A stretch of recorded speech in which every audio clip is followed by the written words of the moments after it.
अनजानी बातें रामायण की। दिन भर का काम खत्म करके अपना थके हुए शरीर को बिस्तर पर लिटाते समय सुख और दुख से भरी हुई कुछ बातें पति पत्नी आपस में करते हैं।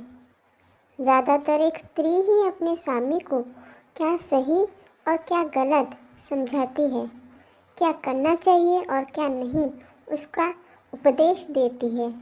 अंत में भगवान के सामने स्वामी का कुशल मंगल प्रार्थना करती है।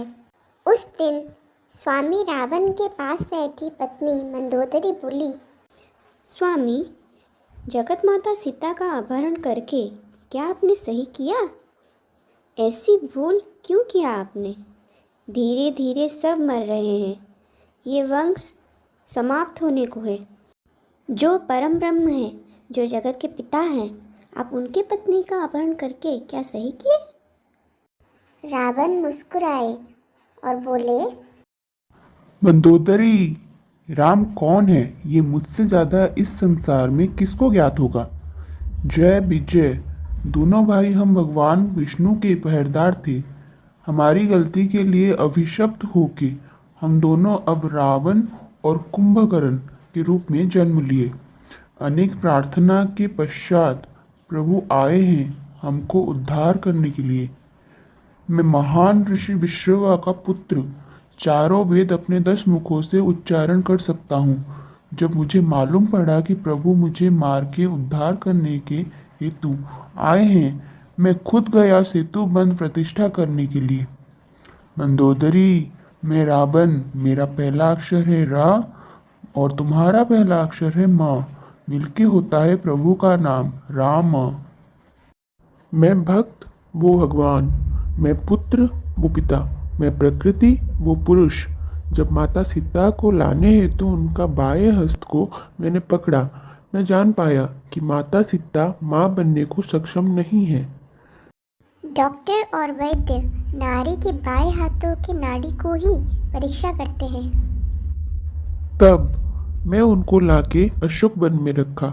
पहला कारण, अशोक वृक्ष का एक औषधीय गुण है, नारी का बांझपन को दूर करता है। आज भी स्त्री रोग विशेषज्ञ अशोकारिष्ट खाने को कहते हैं नारी को। दूसरा कारण, अशोक मतलब ना शोक, जहाँ पे शोक नहीं है, मेरी माँ दुखी ना हो।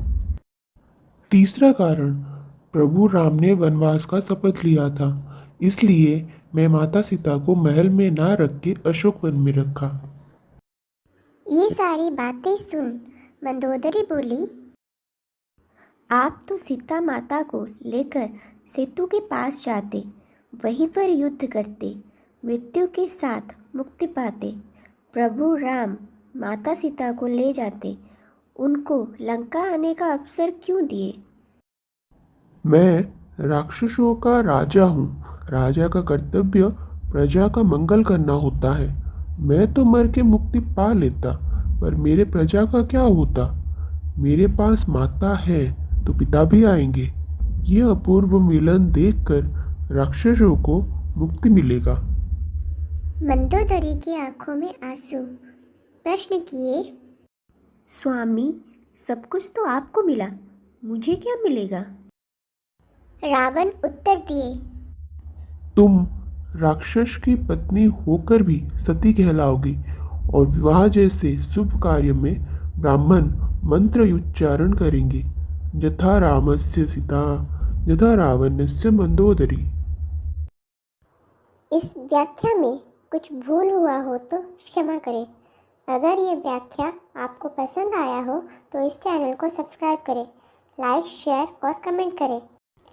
इस व्याख्या को सुनने हेतु आपका बहुत बहुत धन्यवाद।